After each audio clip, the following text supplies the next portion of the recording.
Hello everyone, thank you for joining me again. So I think from the start of this project to the end of it, I've not actually had a haircut or a shave. So it looks like it's really taken a proper beating out of me, which to an extent is mildly true. It's been a bit of a struggle, I can't lie. Hope you enjoyed the last couple of videos because it's like a hype and it's sort of building up and then it's nearly the end of the project. And today, well, in a minute, I'm going to get it on the floor for the first time, which feels like an eternity, but it's not actually been that long for a car like this anyway. Just to recap, 1970 Toyota Corona. It came in as a standard car with a chop springs and some lowering blocks on the leaf springs. Taken the leaf springs out, made these link bars. Let me put that bleed nipple back on there. There's another one just there. I've just put the brakes. Made these link bars, polybushed the end links, made this adjustable panel bar, also polybushed. I've moved the fuel line, we've obviously put the bags on, we've had to put longer U-bolts in, elongate the original mount. And yeah, I think it looks fairly decent if you do ask me. And I'm excited to see what it actually drives like. Now, I've never actually made a 2-link before, never made a 4-link before, but I've worked on cars that have them, so I get the general idea of what's going on. But yeah, that'll be the first time I've ever made one. So, on the front, was supposed to be the easy bit, but it wasn't, it was a pain in the ass. Had to make these lower control arms. These are cut like 2 inches, and then these are just the lower mounts that obviously hold the shock in. This is a full length shock. We raised the strut tops. I've angled the upper control arms so the top ball joint doesn't bind. We're actually getting new ball joints, which is why there's no boots on these because, well, they didn't really exist. I've had to open the inside of the subframe there as well. And yeah, that bit has been a pain in the ass. I can't say I enjoyed it, but the enjoyment comes when it's on the floor for the first time and you drive it and it drives nice. That's when it's satisfying. Trying to make these bags fit, not rub, not bind, all that. It's been a bit of a challenge, but we've got it done. And I think we're gonna have no problems. I think it is very tight in there, and obviously under load and stuff, the bags will like compress and expand a little bit like that. So I've done the best as I can to make it not rub on the bag. It doesn't look like it's gonna rub. Until you're in a proper driving simulation, you won't really know if it's gonna rub in certain spots that you're unsure about. So best thing to do, paint everything, put it all on, drive it, do a couple of miles on it, put it on the ramp, have a look. If it's got any marks on the paint, then you know it's rubbing, and then you know if you need to trim something, etc., etc. Usually, I'd make sure there's absolutely loads of room on the front, completely all around it, but we are extremely limited. I was up for the challenge of putting these double bellows in the front and the back, just because they drive a little bit better. So yeah, dealing with what we got, trying to make things work. And we're nearly done. And on top of that, it's had a new engine. When I say new, the engine that came out the bottom of the sea, that's what it's had. But it's also now a runner. And now I do consider myself a professional in this engine because it's tested my patience. Don't get me wrong, an engine like this should be absolutely easy. But when the firing order is written on here and you're trying to make it run with this firing order, but the car actually doesn't have this firing order, it makes your mind go a little bit weird.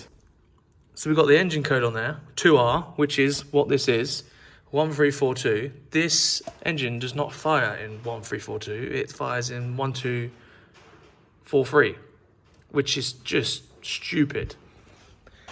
Credit to the engine though, it nearly ran on completely the wrong firing order, so it's a good engine nonetheless. So right now I'm going to build the pressure up in the tank, get a load of air in there for the first time, and then get it off the ramp and actually see how low it actually is. I'm excited. For those that haven't been following, we have mounted the flow air ride tank on the parcel shelf, trimmed it in like the similar material to the back of the seat, so it looks like it's, you know, meant to be there. We're running 3P, it's mounted upside down there. Everything is sort of like run and tried to hide as much as possible. Obviously the lines run up here. We could put it behind that carpet actually. Oh no, it's glued. Never mind. Those are there. Compressors here, still got a spare wheel. Everything's mounted, everything's accessible. Just how I like it.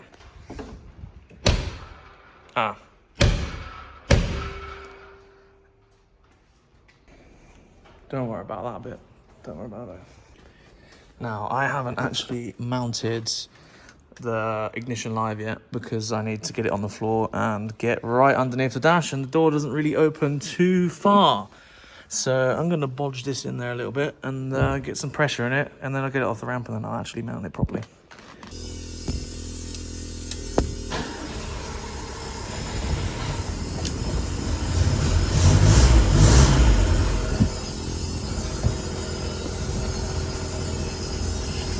So we got 3P management.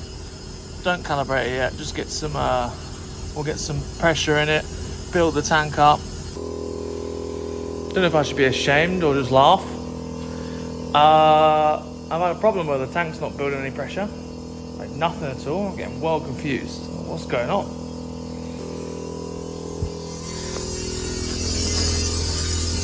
There is a port underneath, which I didn't even know about. What an idiot, man. If you're watching this, right, don't bring your car to me. What an idiot. What an absolute idiot.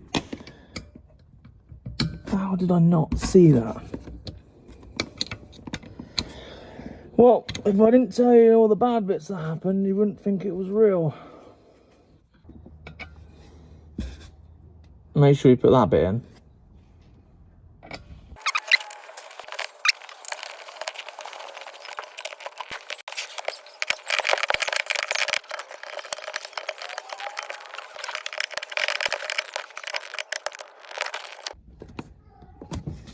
Nice.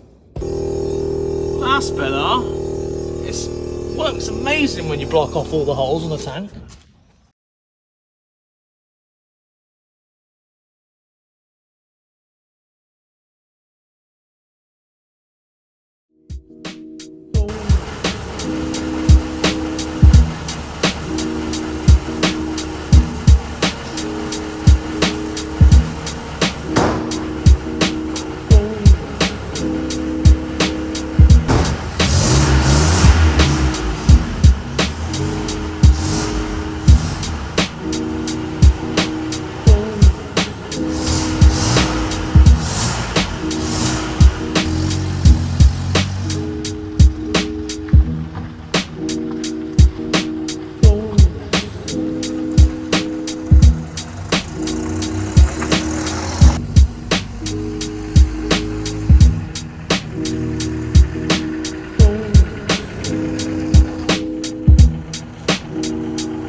So worth it.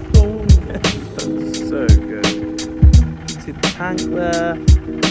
Headlights look awesome.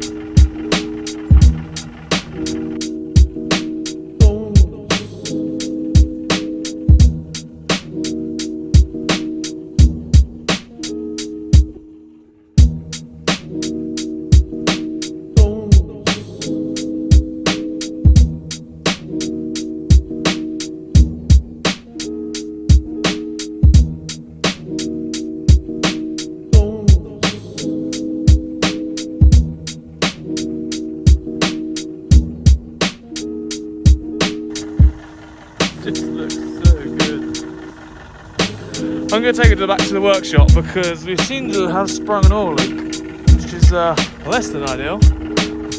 Man, I need to calibrate and stuff, but it looks so much better than I thought it would. It looks lower than I thought it would. So good, so good.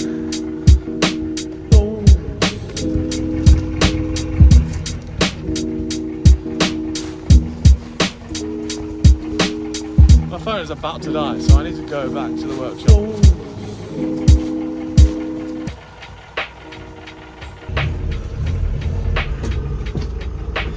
I don't know where first is, but I think it's there. No, it's not.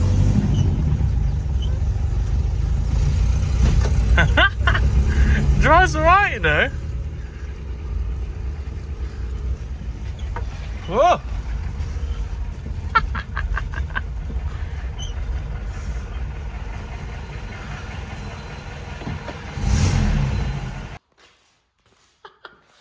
That is so surreal. It's finally done. It's finally done. When it airs out on the front, I'm pretty sure the subframe is touching the floor. Let me get the torch out. We'll have a look together, shall we? Bosh! I'm the captain. You can't tell me otherwise. Look at that.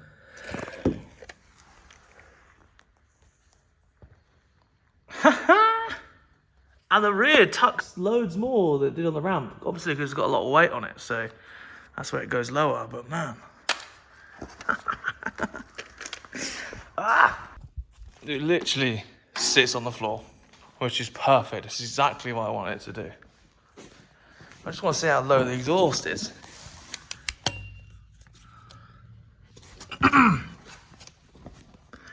Oh, loads of room. There's loads of clearance on the exhaust. That's fine. That's absolutely perfect. Yeah. I can see the front chassis rails are also on the floor. But loads of clearance on the back as well.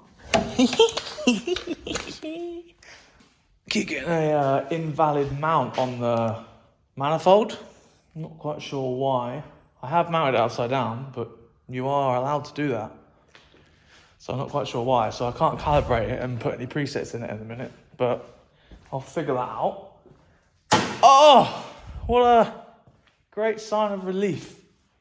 It does take a lot of pressure to lift that front and the rear, surprisingly. Considering it's only a small car, it does take quite a lot of pressure.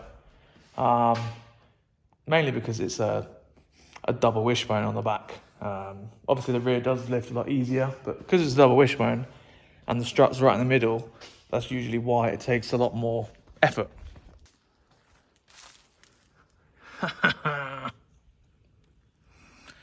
Oh, so good, so good. I'm in that phase now where you just sit and stare at what you've completed. Mint. Like, the rear and the front pretty much tuck exactly the same. So like, I don't know. I feel like if you lowered the back some more, it would look weird. Like the rake looks good as it is. Man, that's cool. That's so good. Obviously, it needs a clean. I think I'll do that tomorrow morning while I clean the rest of this shit up because it's a bomb site. But I'm so glad that it's fixed now. Oh my God. It's just so cool. It's the next day, done some digging, and yeah, you can't actually mount manifolds upside down, even though I've seen them upside down on parcel shelves. The airlift logo has to be like upwards or 90 degrees, and it can't be fully upside down because of the valves inside. So I'm now mounting them the right way up, which is a bit of a pain in the ass because I've got to redesign what I did, but won't do that again. There you go. Big long M6s through it. Nylock on the bottom. Airlift facing up. That should calibrate now. Calibrating now. Yeah. And it's held its temperature every time I run it now, so that's good. Ooh.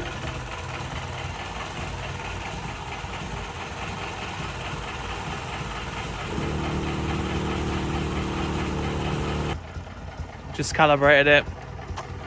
Gonna give it a wash now and take it on its first drive. I just want to get all this grinding dust off it before I go leave it outside my house, because if you don't wash that off, it will turn into lots of rusty dots.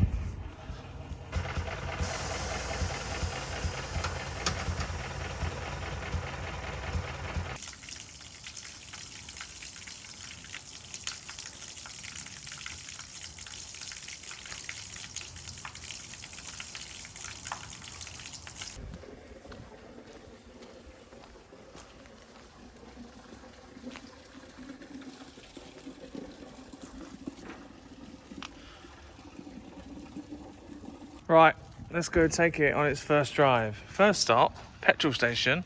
There's an old boy at our local petrol station.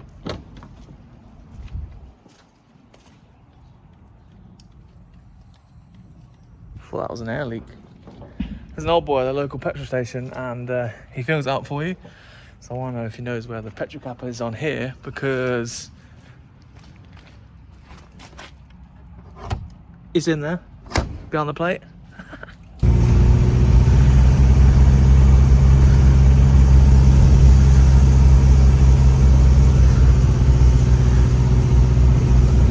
It's quite comfy, can't lie.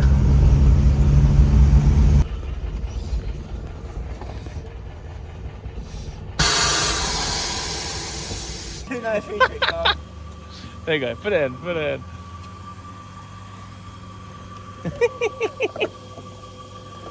There you go, it's got a chain on it so you can't lose it. It smells a bit hot, so I've got to make sure it's not overheating. 5-minute drive, not bad. First test drive's going well.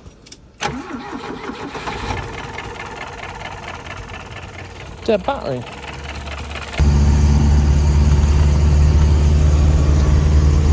I don't think the alternator's working. Voltage low, it's not charging it. That's annoying. Back to the workshop. First test drive. Okay, I think. Not terrible. A few issues, nothing to do with the air ride itself, but before I left, it was obviously charging. The battery was fine, and I've gone out, and as I got to the petrol station, it was obviously dead. And then on the way back, it just kept saying voltage low on the air management, so it wasn't pumping any compressor, it wasn't charging the battery as such. So I don't know if the battery is just dead or the alternator got really wet, because it's absolutely chucking it down everywhere. So I don't know if the alternator just got a bit wet and stopped working like everything else in the car. But yeah, I don't know. I'll figure that out tomorrow. It's Friday afternoon and I'm going home. Drove really nice. It's got a 100 psi all around, like safe drive height, but you could probably drive it like 80 psi around.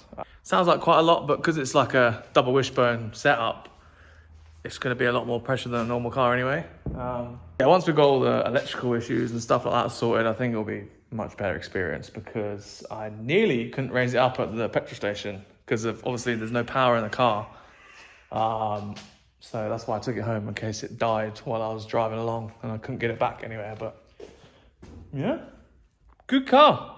That's not to say this is the last video on this car. I'm sure there'll be like 1 or 2 more videos, but in the grand scheme of things, we're pretty much done. Obviously, I'm going to go put it up on the ramp and check it next week, see if everything is good on that very small test drive, and go from there. Next on the agenda, big Benz. We're bagging this, so get excited for that. Hope you enjoyed the video. Do subscribe, do the likes, all that sort of stuff, because everything helps. And one day I'd love to be able to do this just all day, every day, which I kind of already am anyway. But you get the gist, you know what I mean. Thanks for watching. Goodbye.